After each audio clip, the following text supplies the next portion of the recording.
se développe aussi d'une manière incroyable. Moi, j'habite un département et la région PACA où il y a plein de start-up sur les cosmétiques. Je ne vous ai pas eu au téléphone, c'est regrettable, et je ne pouvais pas appeler tout le monde. Mais j'aimerais commencer par... Si, j'ai eu Hervé au téléphone concernant Propice, cosmétique upcyclé bio et vegan, plus de 70% d'ingrédients upcyclés et bio. Alors, mon cher Hervé Zeller, tu vas m'expliquer ce qu'est Propice, et je t'ai titillé un peu sur la bio et les cosmétiques vegan. Donc, tu vas me raconter un peu ta start-up. Bon, bonjour à tous, ravi d'être là. Merci pour les organisateurs et à vous tous d'être présents.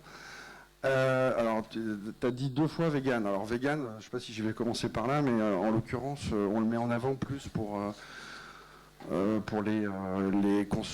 les consommateurs qui des fois peuvent oublier que c'est aujourd'hui dans la réglementation européenne, donc de facto en fait on l'est tous dans les cosmétiques, hein. Donc c'est pas forcément le sujet du jour, mais en l'occurrence donc je m'appelle Hervé et j'ai décidé de créer effectivement la marque Propice il y a 1 an et demi, qui est donc une marque de soins visage, upcyclé et bio, et donc vegan, mais avec un point de départ où sur la partie upcycling, parce que souvent en fait on nous demande que l'upcycling en cosmétique c'est quoi. Alors bon, ici c'est pas ici, je vais expliquer que bien évidemment on récupère des ingrédients pour les valoriser. Mais ça n'a pas forcément toujours encore beaucoup de sens pour les gens de l'extérieur. Déjà, le mot upcycling, il y avait toujours ce débat un peu sur est-ce qu'on dit upcycling, est-ce qu'on parle de surcyclage, est-ce qu'on va plutôt le dire en français. Bon, on a décidé de le dire plutôt en anglais.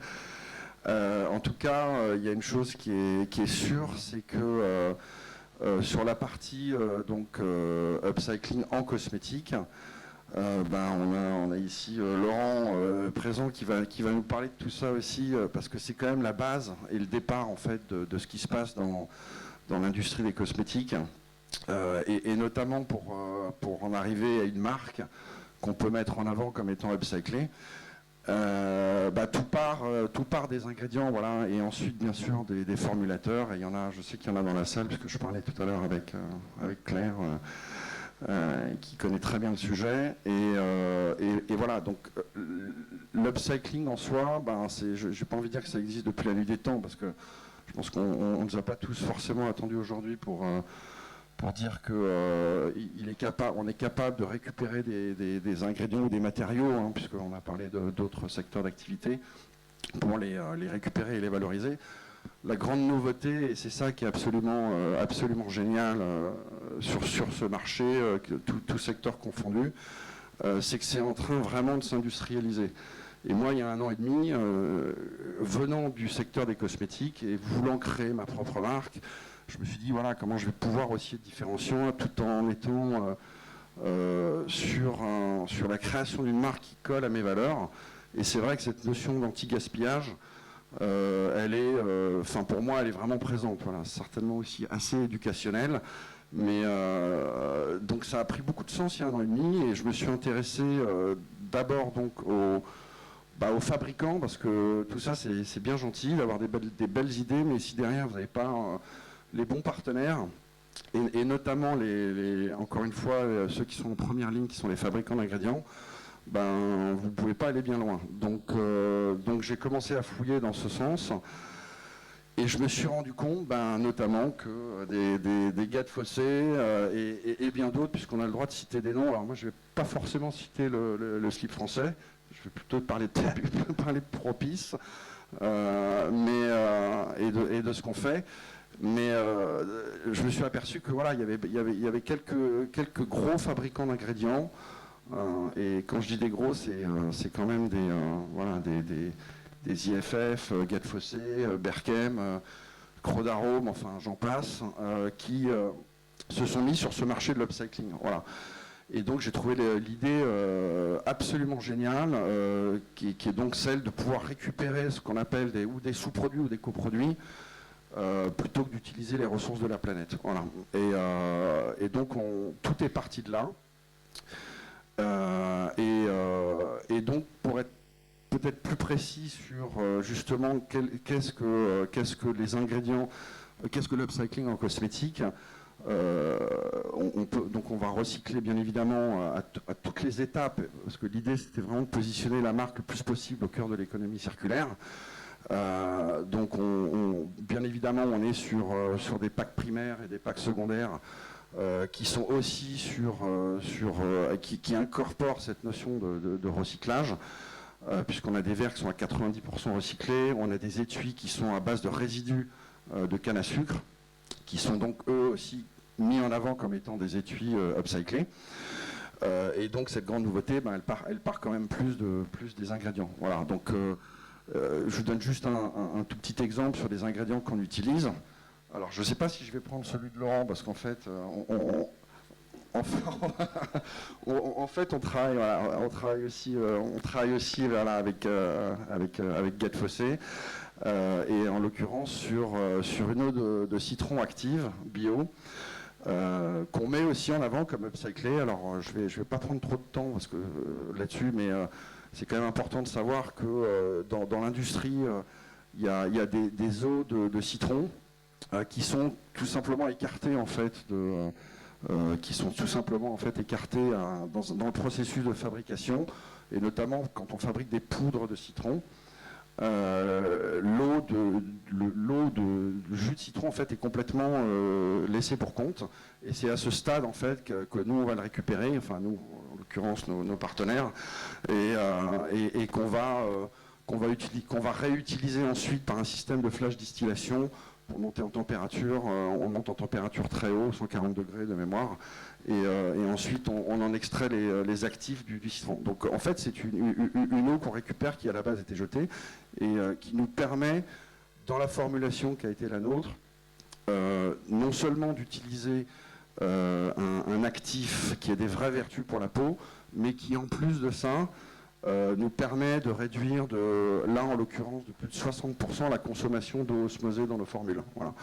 Pourquoi ? Parce que peut-être tout le monde ne le sait pas, mais dans les soins on utilise beaucoup d'eau osmosée, ça va des fois même jusqu'à 80%, et donc notre formulateur a fait cette prouesse de réduire un maximum l'eau osmosée, parce que l'eau c'est aussi des enjeux planétaires. Et forcément, moins on utilise d'eau dans nos formules, et plus on peut utiliser des actifs type le citron ou autre, parce qu'il y en a d'autres. Du coup, voilà. Alors donc ça c'est pour la partie plus sur les eaux. Et donc après on a 4 autres actifs ingrédients upcyclés qu'on utilise. Alors je vous en donne simplement un parce que je sais qu'on n'a pas beaucoup de temps, qui sont des pétales de fleurs de crocus. Alors en fait, les pétales de la fleur de crocus, c'est un végétal d'où provient le safran. On extrait en fait le pistil de la fleur, et l'épice, le safran, provient de cette fleur. Et il se trouve que dans le processus industriel du safran, les tiges et les pétales sont jetés. Et c'est à ce moment-là que encore une fois, tout s'est industrialisé. Et en l'occurrence, un de nos partenaires est allé voir ses producteurs de fleurs de crocus en leur disant du coup, on va vous racheter vos stocks de pétales. Voilà. Donc moi, je trouve que c'est absolument magique, parce que tout ça est vraiment en train de se mettre en place, s'industrialiser. On ne pourrait pas le faire nous, parce que voilà, on a d'autres compétences, on a d'autres enjeux sur notamment la création de marques, et puis un jour exister en pouvant la distribuer. Mais voilà, donc c'est une chaîne de valeur qui est assez naissante dans les cosmétiques, et qui nous va bien, parce que c'est quand même une grande innovation dans ce secteur d'activité. Voilà. Il y a un secteur qui s'est développé énormément. Moi, je le vois dans ma région. Surtout mon voisin très connu qui produit de l'huile d'olive, Ouais. et qui se lance dans la cosmétique à base d'olive. Ouais, alors, ouais, je ne sais pas s'il s'agit, enfin, je sais pas si on a le même en tête. Il s'agit de lui, oui. D'accord, on a peut-être le même en tête. Ouais. Patrick Boel, oui. Pardon? Patrick Boel. Oui, Patrick Boel, ouais, tout à fait. Et il se lance à fond là-dessus. Ouais, bah, il l'a lancé, ça y est, ouais. Absolument. Et il y en a un autre, à côté de Bandol. Moi, j'ai été étonné de voir aussi que les résidus de raisin aussi commencent à rentrer dans la stratégie upcycling.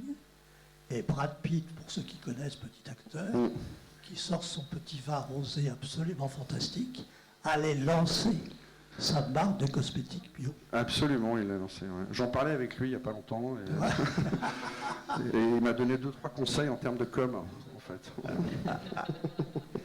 Ta marque Propi, c'est une marque qui est distribuée comment? Alors là, en fait, elle est lancée au mois de janvier. Donc, on est en plein dans justement la recherche de distributeur, voilà, avec une target parapharmacie, pharmacie, parfumerie, voilà, puisque la marque est positionnée pour ce secteur d'activité. Alors Laurent, je crois que vous êtes deux vieux copains. Quête Fossé, vous êtes un peu sur la même problématique. Alors on est complètement sur la même problématique, si on peut dire, puisque nous, on va être Quête Fossé, le fournisseur des marques comme Propice en l'occurrence. Donc voilà, Hervé qui travaille avec nous. Donc nous, Quête Fossé, on est une petite société, enfin on est une petite société, non, on est une société de 300 personnes à peu près. On est très jeune, on a 142 ans, établi dans la région lyonnaise depuis 142 ans. Et depuis toujours, en fait, c'est quand on parle un petit peu de développement durable et autres, c'est dans les gènes de la société, dans les gènes des créateurs, hein, vraiment. On a beaucoup travaillé sur les huiles essentielles, l'aromathérapie, et encore aujourd'hui, on travaille sur ça avec notre fondation Quête Fossé.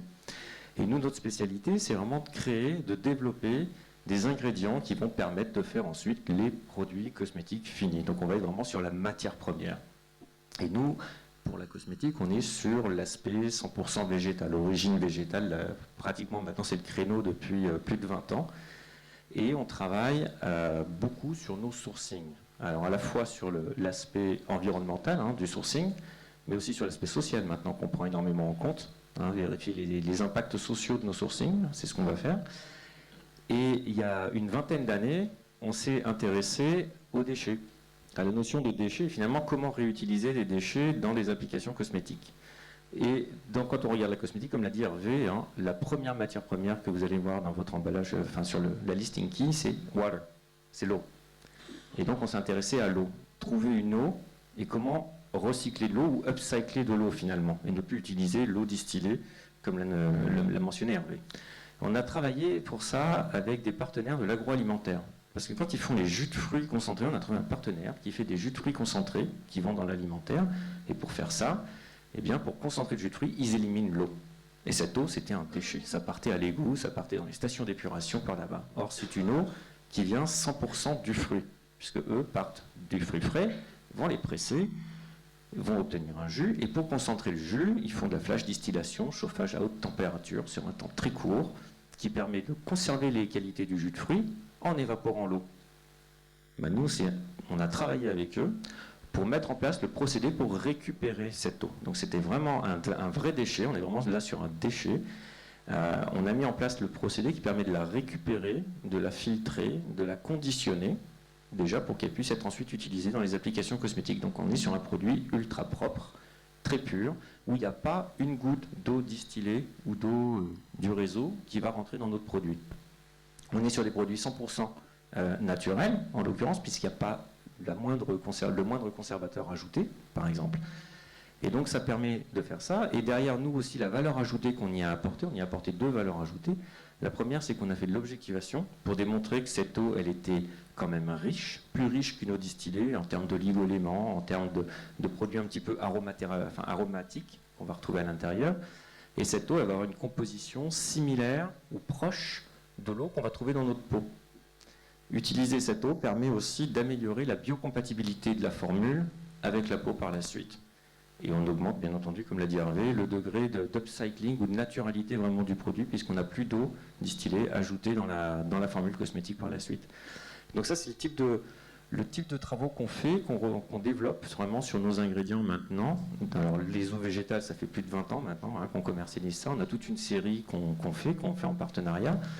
Mais on a développé ce concept-là sur d'autres ingrédients.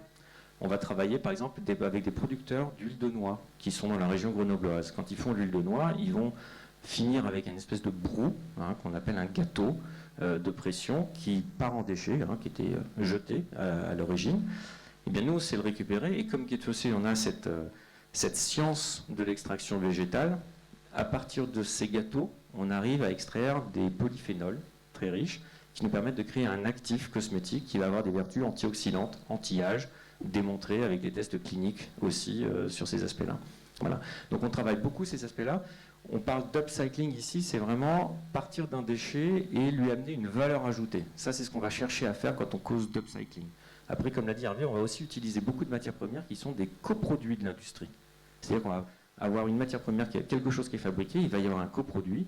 Et bien nous, c'est ces coproduits-là qu'on va aller réutiliser et transformer pour développer d'autres ingrédients qui vont s'appliquer en cosmétique. Je pense par exemple à des cires de mimosa, c'est du coproduit de l'industrie de la parfumerie.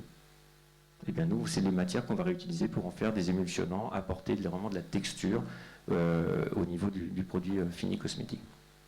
Voilà un petit peu. Donc vous êtes uniquement fournisseur pour des marques. Vous n'avez pas de marque sous votre nom. Absolument. On n'a pas de marque sur notre nom. On est vraiment dans le B2B. Nous, nos clients, c'est des gens comme Hervé, Propice, dans le monde entier, à qui on va venir proposer nos ingrédients, qui sont issus, pour certains, de l'upcycling, pour certains de coproduits, pour certains aussi de technologies d'extraction bien particulières et brevetées qu'on va avoir mis en place. Et vous travaillez avec des grandes marques qui commencent à être sensibilisées à ces problèmes comme L'Oréal? Ah oui, tout à fait, oui. C'est des consommateurs d'eau végétale, ils en consomment, oui. Et d'autres, beaucoup en Allemagne aussi. Enfin, toutes les marques naturelles, toutes les marques sur l'upcycling, par exemple, sont très friandes sur ces eaux végétales parce que ça permet de ramener une naturalité supplémentaire à la formule finie, au produit fini. Et Clarins? Aussi, on travaille avec eux, oui. On travaille avec beaucoup de toutes les grandes marques. Superbe. Voilà. Bien. Pauline. Association française qui recycle, ça va intéresser, qui recycle les savons des hôtels pour donner accès à l'hygiène aux plus démunis. C'est récent cette association? Alors bonjour, je suis Pauline Grumel, je suis la fondatrice de l'association Unisop. Donc Unisop, c'est une association que j'ai créée en 2017, ça fait 5 ans. Je ne sais pas si on m'entend bien. Si. C'est parti de 2 constats. C'est que le premier, c'est qu'on estime que 51 millions de savons seraient jetés chaque année par les hôtels en France. Et pourtant, 3 millions de personnes n'ont pas les moyens de s'acheter des produits d'hygiène de base. Donc on a commencé en fait à aller voir les hôtels, à leur proposer notre démarche, et on s'est rendu compte que les femmes de chambre, les gouvernantes, certaines avaient déjà mis de côté des savons en disant on attend qu'une structure puisse venir les collecter. Et donc on voyait bien que ça répondait. Je suis désolée, il y a un petit bruit. Je sais pas si on essaie de voir. Continue, on t'entend très bien, C'est une bonne ambiance, j'espère.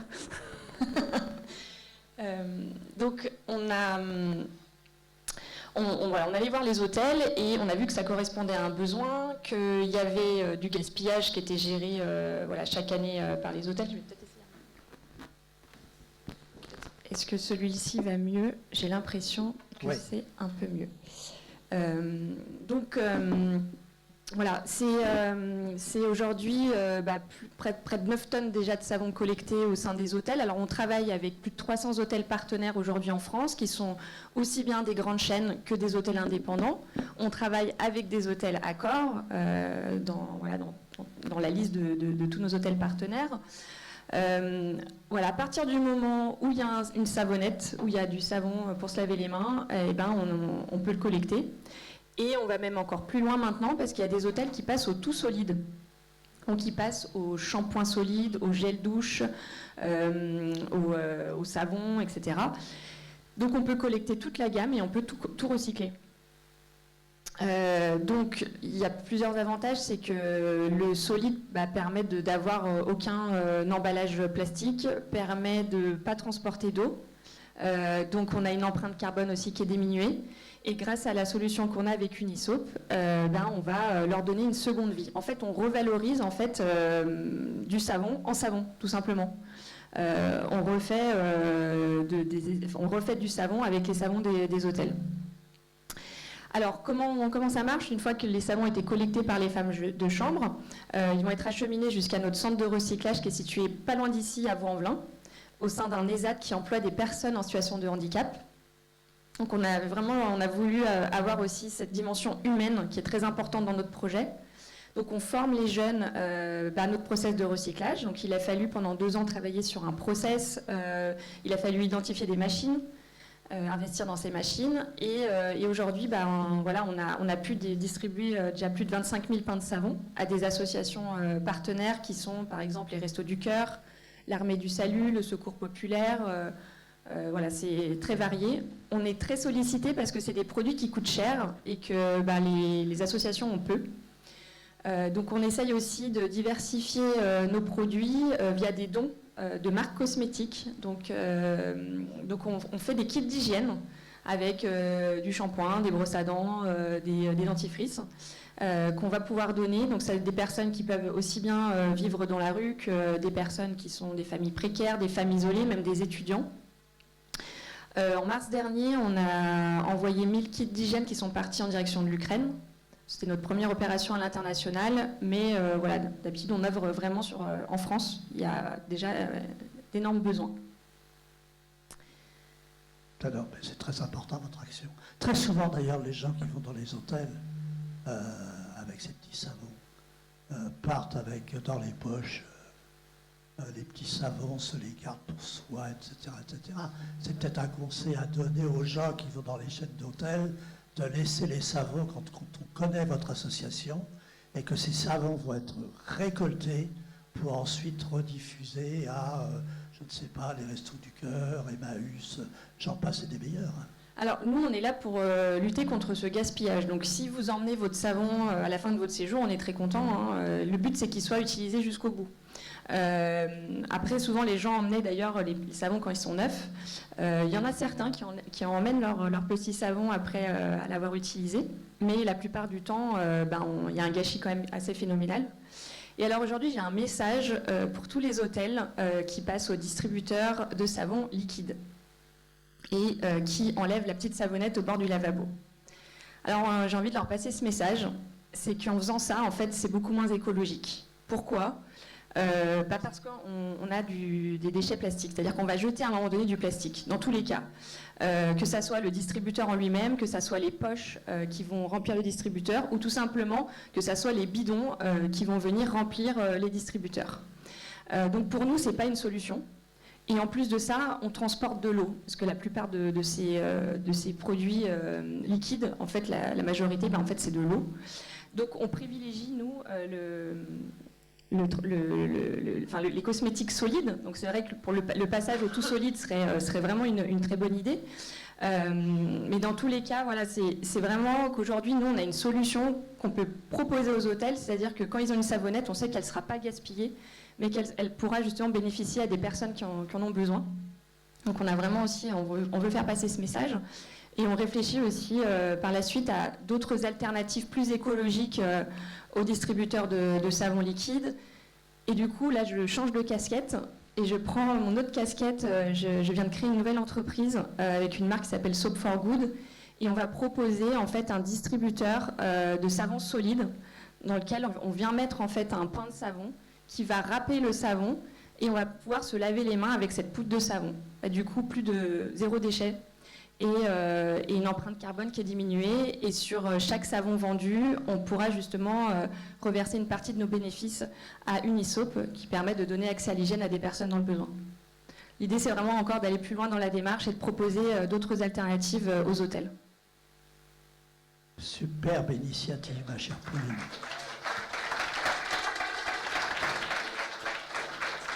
Comme nous avons gagné un peu de temps, mon cher professeur, et qu'il nous reste ce matin l'univers du luxe, mais en fait c'est une vidéo.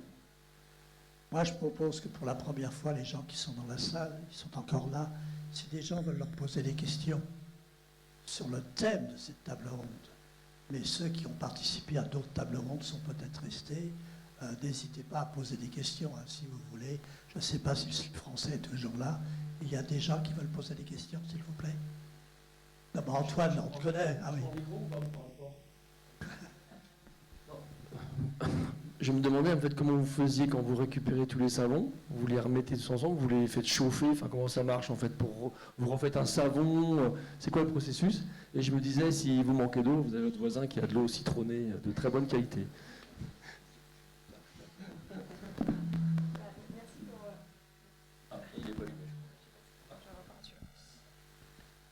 Merci pour cette question. C'est vrai que je n'ai pas du tout abordé cette partie. Alors, on est soumis à la réglementation cosmétique européenne qui est très stricte. Ça fait partie d'un de nos enjeux et on y est très vigilant. C'est-à-dire que tous nos savons en fait, vont avoir en fait, un dossier d'identification produit. Donc en fait, on ne mélange pas les références, on remonte auprès des fabricants pour savoir ce qu'il y a dedans. On remonte des dossiers, on a tous les tests voilà, de stabilité, de pH à faire. On a des numéros de l'eau. Enfin voilà, on est comme un fabricant de cosmétiques. Donc ça engendre aussi voilà, des problématiques qui sont assez lourdes parce qu'on travaille avec un ESAT, on est une association. Mais voilà, aujourd'hui on répond à cette réglementation puisqu'il n'y a rien qui existe sur le recyclage des savons aujourd'hui. Donc on fait avec. Et on a un process qu'on a établi où justement nos savons vont être traités d'une certaine manière, où il y a tout un process avec des machines, où on va être broyés, mélangés, extrudés, etc. Et testés à la fin. Et c'est des savons qu'on pourrait d'ailleurs typiquement vendre. Autre question? Ils sont tout calmes. Oui? Prenez un micro s'il vous plaît. Non, mais on vous apporte un micro, vous savez.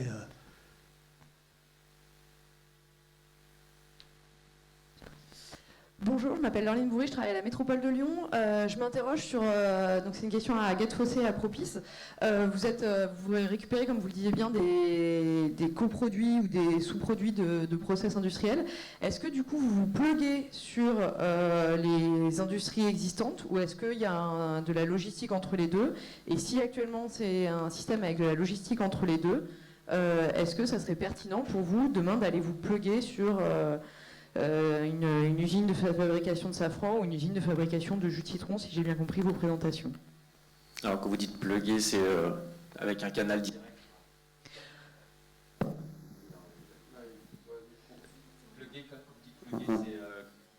Ça marche? Ouais. Ça peut être différents modèles, soit des systèmes de containers plug and play sur les zones, soit des systèmes soit des systèmes en effet de canaux de tuyaux, quoi. En fait, on n'est pas plugué direct pour une raison simple, c'est qu'il y a une notion de quantité aussi. Quand on parle des eaux végétales, par exemple, ça c'est produit en Italie. Les jus de fruits sont faits en Italie, donc on ne peut pas avoir un tuyau qui va directement de l'Italie à chez nous. C'est pas possible. Donc on a plutôt travaillé sur récupérer directement chez notre partenaire l'eau et tout faire sur un même site pour éviter justement tout ce qui est transport, les réduire au maximum. On n'est pas plugué directement parce que la plupart aussi des coproduits qu'on va être amené à utiliser, ça ne va pas forcément être des tonnages ou des volumes qui vont nécessiter ou qui vont permettre de faire un plug direct. Et puis surtout, c'est aussi il y a une question de géographie. Nous, on est basé à Lyon, nos productions sont faites à Lyon. Si je parlais tout à l'heure de la cire de mimosa, par exemple, les concrètes de mimosa, ça va être fait plutôt dans le sud de la France. Donc on n'est pas plugué direct là-dessus. Tout va dépendre de la matière première en fait qui va être concernée. Autre question? Oui? Allez, venez.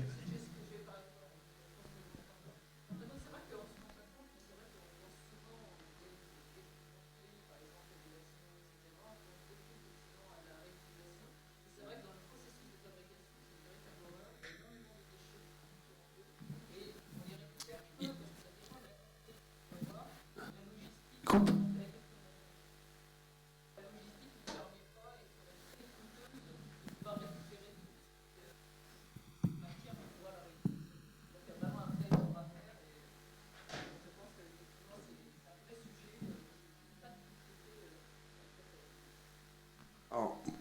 de ce qui vient d'être dit, moi de mon point de vue, cette notion d'empreinte carbone en fait liée au transport, enfin, si j'ai bien saisi, c'est ça quoi. Finalement, c'est pour moi le fait qu'on utilise des ingrédients upcyclés ne change rien de façon aux problématiques de transport. Et de toute façon, il va falloir bien sûr continuer à bosser là-dessus. Après, non, enfin voilà, c'est l'idée de rester vraiment uniquement dans un premier but qui est de se dire que, d'ailleurs on parle de déchets, nous c'est vrai que commercialement on a un peu plus de mal avec ça, on parle plutôt d'ingrédients laissés pour compte, voilà, parce que c'est vrai que les ingrédients qu'on utilise, il faut comprendre une chose, c'est que le vrai plus c'est effectivement qu'ils soient upcyclés. Après la notion de transport et autres, ben, bien sûr que ça reste une problématique. Mais en l'occurrence, moi j'ai dit juste une chose tout à l'heure, c'est qu'on utilise des ingrédients upcyclés plutôt que d'utiliser les ressources de la planète. Donc le vrai sujet, il est aussi là. Enfin, il n'est pas que là, il est dans ce que vous dites, mais... Oh, mais ouais, oui, ben, en fait, de toute façon, à un moment donné, il faut être on est obligé de transporter. De toute façon, on n'a pas le choix. Le but, c'est comment faire pour mieux transporter en étant effectivement sur l'empreinte carbone la plus faible possible. Donc voilà, c'est tout. Donc le plus important, c'est... Et puis l'upcycling, il faut penser à une chose, c'est que c'est vrai qu'il y a cette notion de transport, mais en l'occurrence, on ne peut pas que associer l'upcycling à un côté que made in France. Je veux dire, quand on prend des ingrédients à un moment donné qui ont pour but un vrai bénéfice pour la peau, qui sont tel ou tel ingrédient, ben voilà, il y a un moment donné, il y a aussi ce sujet qui est de dire qu'est-ce qu'on veut aussi pour la consommatrice. Alors je sais qu'il y a des marques voilà, qui se disent 100% local, etc. Donc c'est très bien. Après, il y a aussi cet enjeu à un moment donné d'être sur un positionnement de marque qui est donc entre autres lié à des ingrédients qu'on utilise et voilà, le citron, ben, il vient pas du nord de la France. Hein, donc à un moment donné, c'est aussi des choix à un moment donné qu'on fait. Alors, mais vous avez raison, le transport, c'est... Oui, ouais, bien sûr. Ouais, non, mais tout à fait. Ouais. Mais c'est vrai que le transport, bah, ça fait partie voilà. Donc, on finira par travailler avec des transporteurs qui sont dans le... Ouais. Voilà. Nous, ce qu'on essaie de faire aussi, par exemple, si je reviens sur le cas de nos eaux végétales, on rationalise aussi les transports. C'est-à-dire qu'on ne va pas faire 50 commandes. On les fait en une fois, on va construire un certain stock local, de façon à rationaliser aussi sur le transport. Hein, parce que 50 camions, on préfère en faire un, plutôt que 50 qui vont transporter des petits morceaux, quoi. Donc on travaille beaucoup aussi là-dessus, dans le cadre de nos sourcing matières premières aussi. On essaye de regarder les transports, tout ce qui vient de loin, on évite, enfin, c'est même plus qu'on évite, on ne fait pas de transport avion, sauf cas très exceptionnel. On va faire du transport bateau, du maritime, quand ça vient de pays un petit peu plus exotiques. Donc c'est vrai que c'est une problématique qu'on prend en compte. C'est un impact important dans le bilan carbone, hein, de toute façon, la notion de transport. Mais on travaille beaucoup là-dessus. Enfin, de toute façon, quand on fait son bilan carbone, on se rend compte que la conception des matières premières, c'est 80%, hein, je ne sais plus qui l'a sorti tout à l'heure, c'est 80% du bilan carbone. Le transport va en représenter une certaine partie ensuite, mais c'est vraiment la conception des matières premières qui impacte beaucoup sur le bilan carbone. Et ça, on le travaille justement en partant sur des produits qui sont upcyclés ou en partant sur des produits qui sont... Alors c'est vrai qu'on n'aime pas trop le terme de déchets, on ne va pas parler de coproduits, mais si on parle d'upcycling, c'est vraiment ça, c'est prendre quelque chose qui a été détruit, entre guillemets, et lui apporter de la valeur. Donc ça, on essaie de travailler ces aspects-là. Malheureusement, oui. Je dirais malheureusement, mes chers amis, malheureusement, ou heureusement, le réchauffement climatique peut avoir du bon. Je dis heureusement. Quand tu me parles de citron, moi, dans la région PACA et dans le Vaucluse, des citrons, j'en ai partout. Hein. Et les plantes évoluent beaucoup, beaucoup, beaucoup. Donc venez chez nous, il y a moins de transport et les citrons sont très bons. Question.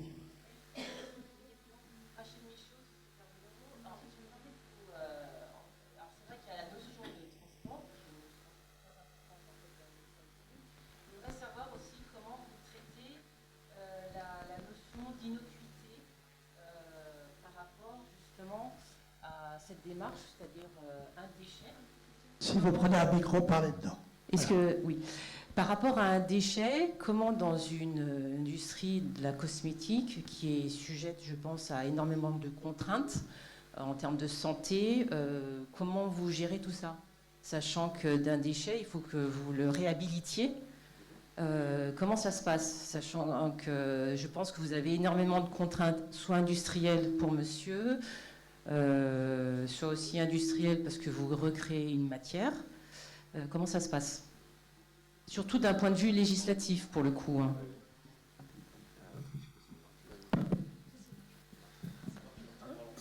Sur la partie innocuité, en l'occurrence, de toute façon, on a une batterie de réglementaires dans les cosmétiques, dont ça, qui fait que voilà, on coche vraiment toutes les 15, que ce soit sur la partie innocuité, dermato ou test d'usage. En fait, c'est pour ça que je revenais juste sur la notion du mot déchet, parce que je pense que votre question, elle part aussi un peu de là. En fait, c'est pas des déchets, quoi. Enfin, c'est vraiment des ingrédients qui sont laissés pour compte. Quand on parle de pétales de fleurs de crocus, quand on parle de graines d'amande qui sont... Laurent a donné un autre exemple, mais c'était un peu la même logique, parce qu'on a aussi dans nos formules des graines en fait d'amande qu'on récupère en fin de processus de la fabrication de l'huile d'amande, dont on extrait la protéine. En fait, c'est vraiment des ingrédients, mais hyper vertueux. Il ne faut pas l'oublier, quoi. Je veux dire, c'est simplement que c'est ou des coproduits ou des sous-produits, enfin coproduits qui est donc une partie des ingrédients qui sont laissés pour compte, qui sont juste pas utilisés, mais qui ont des vraies vertus pour la peau, et donc les fabricants d'ingrédients ont réussi vraiment à pouvoir identifier et avec un vrai bénéfice pour la peau. Voilà, les pétales de crocus, c'est antioxydant, photoprotecteur. On utilise aussi un jus qui est dans ce qu'on appelle la cladode du figuier de Barbarie, dans un processus en fait de l'accueil de la figue de Barbarie. Il y a un processus d'élagage en fait de la tige, qui est la feuille de cactus, et à l'intérieur vous avez un jus qui est extrêmement hydratant, type un peu aloe vera, et qui est jeté. Quand vous prenez ce jus, puisque en fait c'est ce qu'on récupère entre autres, puisque c'est ce qu'on appelle la raquette, la clatode, et jeté, ce jus qui était tout simplement jeté, si on peut le dire comme ça, et a des vraies vertus sur la peau, vraiment extrêmement hydratantes, courtes et longue durée. Donc, partant de là, après, on le traite, par rapport à la question que vous posez, on va le traiter comme un ingrédient en tant que tel. Je veux dire, c'est ce que vous disiez sur l'innocuité, de toute façon, à un moment donné, il faut à la fin, on soit dans le... Oui, vous reprenez en fait un cursus de fabrication avec les contraintes que vous avez dans votre secteur d'activité. Ah mais complètement, on va vraiment gérer l'ingrédient dans la formulation et ensuite pour en arriver à... Oui, c'est vrai que pour le coup, la démarche est entre guillemets plus simple parce que vous ne changez pas de secteur d'activité au final. Vous reprenez un résidu industriel qui est déjà entre guillemets, qui coche toutes les cases, et puis vous le pointez en fait sur pour un autre usage. Oui, exactement, dans ce secteur d'activité. Donc au final, le but c'est vraiment en l'occurrence, pour nous, propice, c'est le bien-être des femmes, bien évidemment, mais le bien-être de la planète. Donc le bien-être de la planète, c'est ce qu'on voilà, c'est utiliser ces ressources plutôt que d'en utiliser d'autres. Et puis surtout, on a parlé des producteurs, je veux dire, Laurent pourra en parler mieux que moi. Demain, c'est quand même des revenus supplémentaires pour les producteurs. Avant d'ailleurs, je ne sais même pas vraiment ce qu'ils faisaient avec, de quelle façon c'était jeté, mais en tout cas, c'était pas utilisé, donc c'était forcément jeté. De quelle façon ils se débarrassaient de ces coproduits, je ne sais pas dans quelle chaîne exactement et quel process, mais en tout cas, c'était vraiment laissé pour compte. Mais après, non, c'est géré comme ingrédient en termes de... Pour arriver à ce qu'on appelle un DIP, qui est le dossier d'information produit, voilà, qui est la carte d'identité du produit. Il y a toute une batterie de toute façon de réglementaires en amont qui fait que... Et l'idée, c'est évidemment, on va dire, élargir un nombre de plus en plus conséquent d'ingrédients, entre guillemets... Pour les fabricants d'ingrédients, oui, et puis pour nous, pareil, parce que Nous, en fait, dès le départ, quand on a conçu la marque, le but, c'était de toute façon d'être le plus aussi légitime possible en tant que marque upcyclée, et donc d'avoir un maximum de pourcentage d'ingrédients upcyclés aussi dans la formule. Voilà. Aujourd'hui, je dis n'importe quoi, on pourrait dire j'ai 2% d'ingrédients upcyclés dans la formule et dire que je suis upcyclé. Donc nous, on voulait être bien évidemment à la fois légitime et puis aller dans ce qui nous paraît avoir le plus de sens, à savoir un maximum d'ingrédients upcyclés dans la formule. Et d'ailleurs, c'est grâce bien évidemment à l'eau, puisque, comme on l'a dit tout à l'heure, l'eau prend une place assez importante en fait dans les produits de soins. Et là, on a réussi à diminuer de 60% la consommation d'eau pour en arriver jusqu'à, Teddy a dit 70, mais en fait, on a augmenté jusqu'à 80% d'ingrédients upcyclés. Voilà. Donc vous êtes en perpétuelle recherche. Exactement, le but c'est d'aller le plus loin possible. Une RD Absolument. Intégrée. Ouais. D'accord. Alors, elle n'est pas intégrée, mais on est encore un peu jeune pour l'intégrer, mais en tout cas, elle est bel et bien là. Et j'en profite pour leur faire un peu de pub d'ailleurs. C'est du Made in Bretagne formulation. Voilà. D'accord. Voici les Bretons, mais ça fera plaisir. Bien, on va changer un Super. programme. Merci. Nous allons écouter Je me permets de rajouter. très rapidement. Oui, je crois qu'il peut y avoir des synergies entre nous. C'est vrai que les échanges sont hyper intéressants et riches. Et je me dis que si on arrivait à faire des savons d'hôtel issus de produits upcyclés et qu'en plus, derrière, on puisse les revaloriser et allonger leur durée de vie, je pense que tous les hôtels seraient intéressés. On va changer un peu le programme. On va écourter, parce que nous sommes là depuis ce matin. On devait passer une vidéo sur l'univers du luxe avec une seule personne de LVMH. Alors je ne sais pas quand cette vidéo va passer. Pas tout de suite. Est-ce que Chantal est arrivée? Vous pouvez aller la chercher. Si le livre vient d'arriver, le petit livre vert. Et après, on va terminer, on va reprendre cet après-midi sur 2 autres tables rondes très intéressantes. Les articles de sport avec Decathlon qui sera présent durant cette table ronde. Donc vous allez manger ce midi végétarien, si vous pouvez, et vous venez nous rejoindre vers 14h30 pour les articles de sport. Ceux qui sautent, je rappelle que les gens qui sautent, 2 solutions. Hein? Chantal, peux-tu venir? Je sais que tu es fatiguée. Tu as fait un boulot fantastique. Restez là tout de suite, elle va vous présenter en 5 minutes le petit livre ouvert de Chantal Mao Tse-tung. Car dans ce livre vert, tout est expliqué et il y a beaucoup de gens qui sont cités dans ce livre. Allez, merci Chantal, présente-nous ce bouquin. Bonjour. Alors ce livre, il a été fait pour l'association de l'Upcycling Festival. On m'entend pas là? Vous m'entendez pas?